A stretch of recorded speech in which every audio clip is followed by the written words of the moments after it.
Here he is, boss. Finally.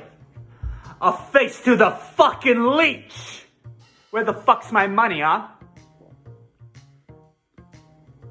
What are you fucking deaf? No, boss, he's not. Am I fucking talking to you? Or am I talking to your fucking friend right here? Sir, please. He's not deaf. He don't speak English. He only speaks train. Train? Yeah, you know, like a train. Well, I don't care if he speaks fucking Cantonese. Cause until I get my fucking money, you respond when I talk to you. So, I'm gonna ask again.